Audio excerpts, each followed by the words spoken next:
তার জামা বড় মনে হলো, একদম দাঁড়িয়ে গেল। গ্রামের মমিন আপনার জামা বড় মনে, আমরা তো জামা পেয়েছি ছোট জামা, এটা বড় হলো কি করে? তখন তাকে তার ছেলে আব্দুল্লাহ বলে দাঁড়িয়ে বলতো যে আমার বাবাকে আমি আমার যাওয়াটা দিয়ে দিয়েছি, যাওয়াটা বড়, ওনাকে বড় জামা পাবো। আর দুই বক্তা কন্টিনিউ বলছে যে তোমরা মহড়ি নেবে, কষ্ট হয়, খরচের মধ্যে দাঁড়িয়ে গেল খুববার মধ্যে। কিন্তু মহিলাদের বলে যে আপনি যে বলছেন কোরআনের সঙ্গে সাংঘর্ষিক, কোরআন কি তারা সাথে ইউজ করেছে মোহরের কথা নিয়ে। তখন তিনি চুপ করলেন, পরে বলেন যে মহিলাদেরকে কিন্তু দেয়া এর নাম তার বিদ্যুৎ। একজন মহিলা সে খুববার বন্ধ করে দিয়ে কথা আমরা এই সমাজটায় আজকে সমাজে এটা ব্যবস্থা নাই, কিন্তু আমাদের পুরো দুনিয়ার ব্যবস্থা মোহরকে চালু করেছিল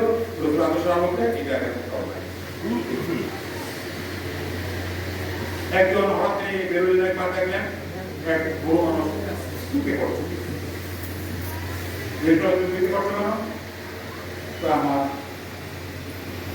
হয়ে গেছি, এবার আমার দিদি আর পয়সা দেওয়ার আগে আমি কিছু পাচ্ছি না বলে আমি কাছে তখন তাকে দিদিকে পাঠালেন এবং তাকে তিনি খাদ্য দিলেন এবং বললেন ভাতা নিব, বলেন তোমার আমরা জুলুম করেছে, তোমার যৌবনে যখন তুমি সতেরো দিকে ছিলেন তাকে আদায় করেছি এবং বৃদ্ধ বয়সে তোমাকে তারা করবে। আমরা মনে সাহায্য আজকে আমাদের সমাজে ভাই বলেছেন একটু আগে যে বিক্ষোভদের বিক্ষোভ করা হয়, সব বিক্ষোভের করা বলছি না, কিন্তু যেসব বিক্ষোভ বিকলাঙ্গ নিজের কাজ করার ক্ষমতা নাই, এদের অবশ্যই প্রাণী ব্যক্তিতে তাদের সাহায্য করতে হবে, এটা বলা হবে না, সাহায্য করতে হবে, লিস্ট করে এটা ব্যবস্থা নিতে হবে, কিন্তু আমাদের সমাজে একবার অমর কাছ থেকে বললেন যে খেদমতের সুযোগ আসছে, তুমি যাবে নাকি? তুমি বাড়ি হলে তিনি নাম যাই খেদমত শুরু করলেন, যাব অবশ্যই গেলেন। কোথায় গেলেন তিনি?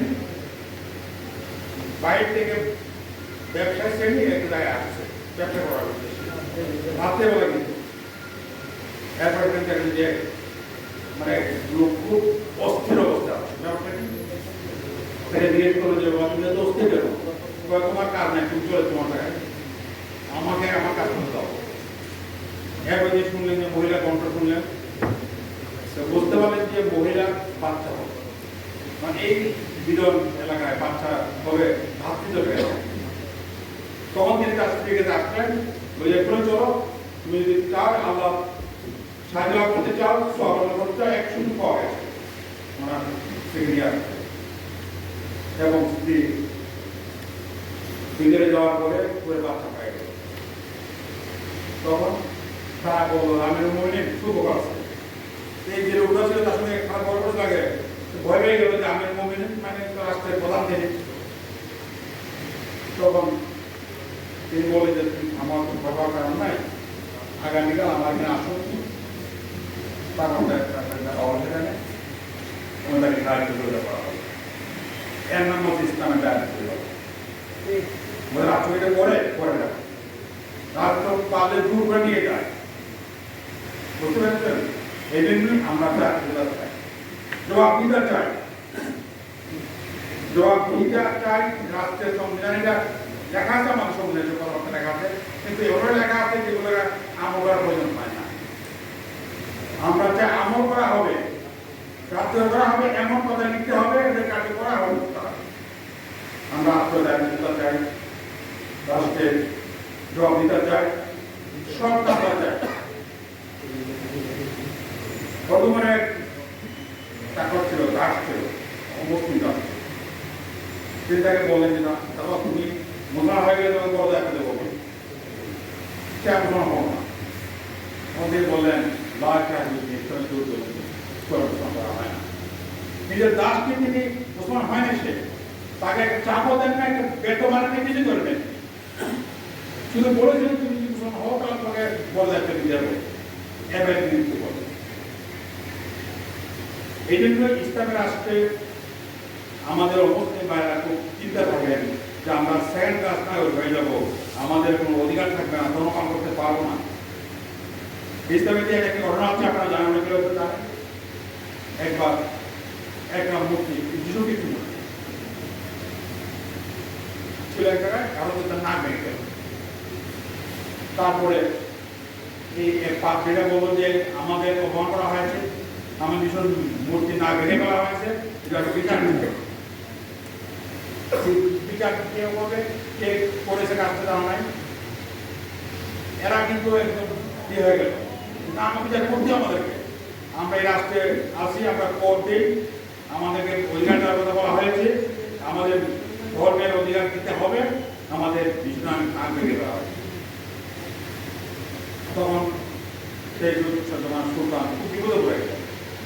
এরা মানতে রাখে না, জোর বলেন আমরা যে আন্দোলন করি কি বলেন না, যেহেতু এরা ধর্মীয় জনগোষ্ঠী, এতে অধিকারের কথা বলা হয়েছে, এদের কাছে দ্বিতীয় নেওয়া হয়, পর নেওয়া হয়। কাজে তিনি হাতে বললেন যে আপনারা প্রমাণ দেন, কে মেরেছে আমরা বিচার করবো, কিন্তু প্রমাণ তো বলা যাচ্ছে না। তারপর আমরা প্রমাণটা বুঝি না, আমাদের কিছু নাক ভেঙেছে, নাকটা কোথাও নাক ভেঙে আমি ঠিক করে দিই, না ঠিক করলে হবে না, ভেঙে না ঠিক করলে হবে না, যে নাক ভেঙেছে তার নাক কাটতে হবে।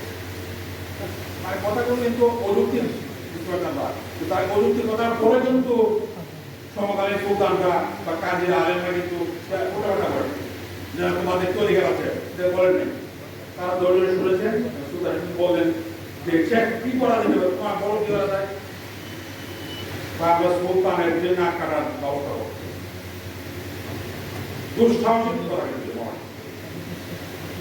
এগুলো বলার পরে এরা কিন্তু খেবেও নাই, তাদেরকে বিচারও করা হয় নাই, না তোমরা বানাতে কথা বলেছো, তোমার যুদ্ধ করে তোমাদের জেলে পড়া করো, কিছু করা হয়। তারপর ঠিক আছে, তুমি যদি আমার না কেটে যদি সন্তুষ্ট হও তাহলে ঠিক আছে, আমি রাজি আসছি। উনি নাক কাটার পরে পাতি হাতে ছুরি দেওয়া হলো, নাক কাটার জন্য তৈরি হয়ে।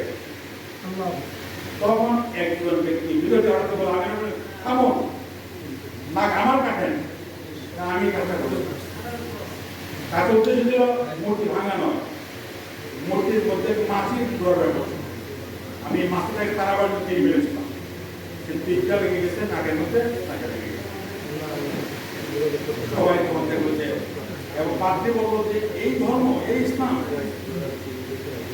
যার জন্য সুলতানের নাক কাটার প্রধান হয়ে যায়, আবার নাক কাটার আয়োজন থেকে সে করেছে কাজটা, কেউ তাকে চিনে না, সে নিজেকে জাহির করে আমি কোন কাজটা করেছি, তার নাক কাটার ব্যবস্থা করতে হয়।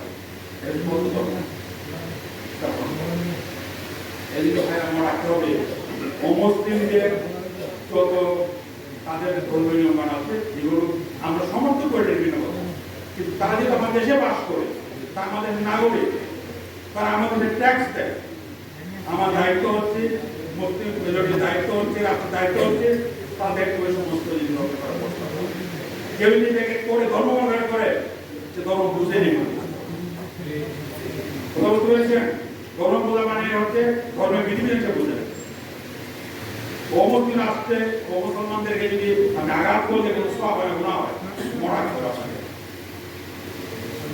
এবং ইসলাম রাষ্ট্র এমন এক রাষ্ট্র, রোজামের জামান আছে, মুসলমানের কাছে বর্ণনবী, তার পক্ষে দূত আসতো, দুদেশে বললো যে আপনি আমাদের যে নবী যিনি আছেন তার সঙ্গে একটা চুক্তি করেন। জিজ্ঞাসা করলেন যে মুসলমানকে তুমি নবী স্বীকার করো, আমাকে স্বীকার করো কি? আমি মুসলমানকে স্বীকার করি। তিনি বললেন যদি ইসলামী শরীয়তের লোকদেরকে হত্যা করার জায়েজ হতো তাহলে আমাকে হত্যা করতো। তার মানে এমন কথা ছাড় প্রদূর সামনে বলেছে যে মুসলমান আমাকে নবী বলেছে, দাবি করেছে, তিনি তাকে সুস্থ হয়ে খেতে দিয়েছেন।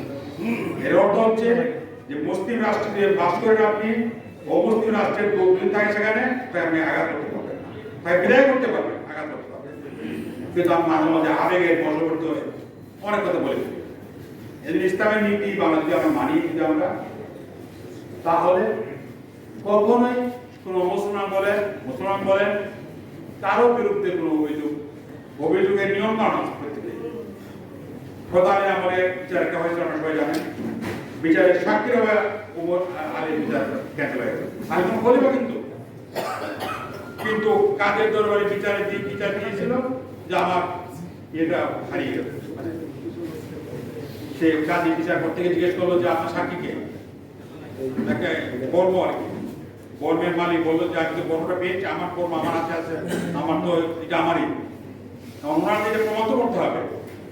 ওনাকে জিজ্ঞেস কাজে প্রমাণ তো আপনার করা লাগবে, আপনার সাক্ষীকে হাসান হোসেন বল না, ইসলামে তো বাপের পক্ষে ছেলের সাক্ষী তো গ্রহণযোগ্য না। আমি জানি হাসান হোসেন মিথ্যা বলবে না, তারপর নিয়ম হচ্ছে ছেলের বাপের পক্ষে ছেলের সাক্ষী যে গ্রহণযোগ্য। মামলা দিয়ে হাত হেরে গেছে। হেরে যাওয়ার পরে ওই গ্রুপটা বললো যে এই বর্মটা আমার নয়, এটা আমি পুড়িয়ে পেয়েছিলাম, এটা আমার এই বর্ম মুসলমান হয়ে গেল। এই ধরনের বিচার আমরা চাই, নিরপেক্ষ বিচার। বিচার করতে গিয়ে দলের পক্ষপাতিত্ব, ধর্মের পক্ষপাতিত্ব কিছুই করা যাবে না। এই ধরনের বিচার যদি করা যায়, বলনাশ কায়েম হবে।